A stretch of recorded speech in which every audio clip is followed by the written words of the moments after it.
final caliber for today's recoil test is 500 Automax. 500 Automax is a 500 Smith & Wesson designed to shoot out of an AR-10 chassis modified with AR-15 magazines.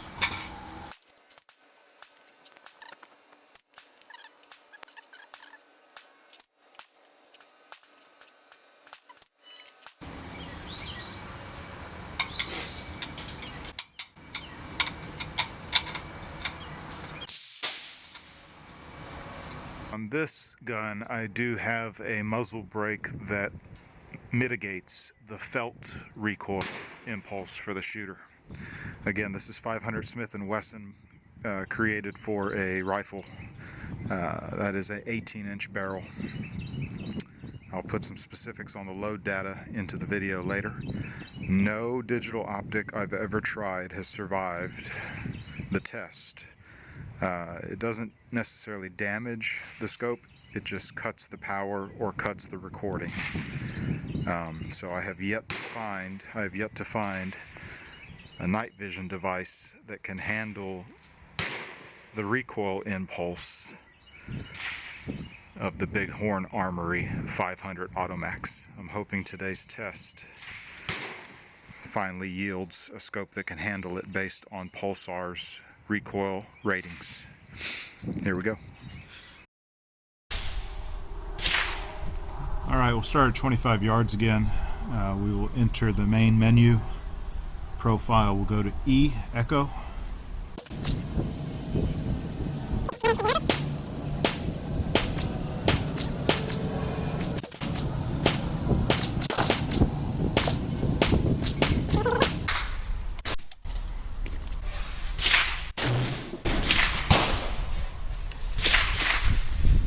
Daylight cover came up.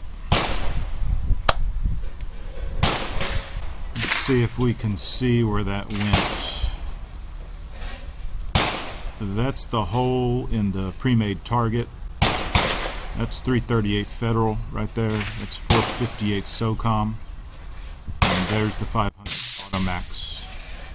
I'm going to adjust to about 3 inches high of this, and we'll verify it and then go to 100.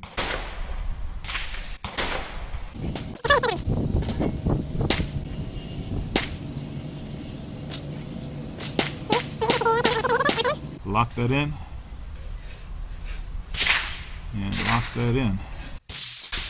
Let's verify. Original recording is still live and active.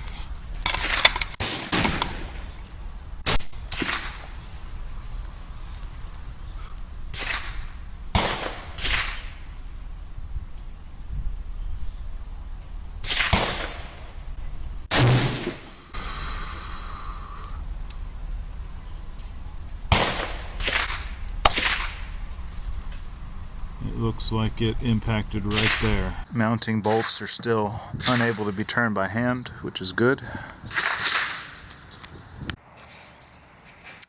Alright, so we passed the first stage at 25 meters.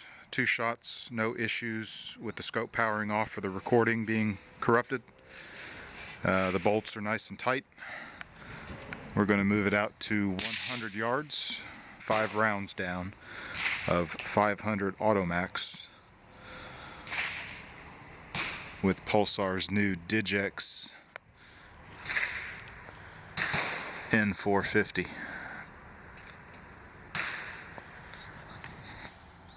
Nice and tight in the shoulder pocket.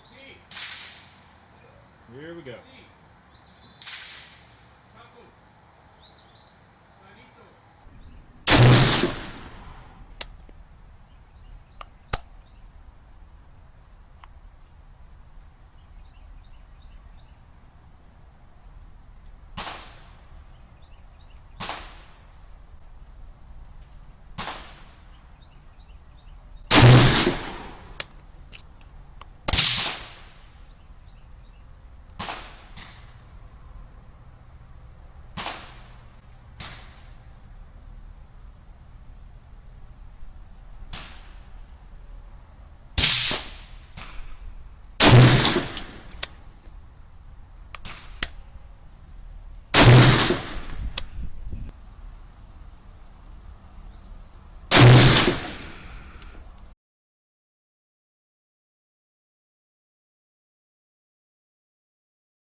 Alright, so before we wrap up for the day, 100 yards, we had one unexplained flyer. Again, the recoil capability in terms of Digex handling high recoil was a pass with flying colors. But just to rule out that flyer, I'm going to make one more final adjustment and send two more down at 100, and hopefully they're within an inch of where I'm aiming. Trying to rule out a flyer on the last group before we wrap up for the day. A couple of adjustments I'm going to make. One to the reticle. I want to go just to a standard pip. Okay.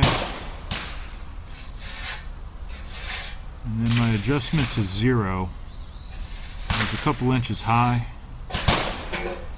So I just want to dial those in manually. I want to go at 16 times.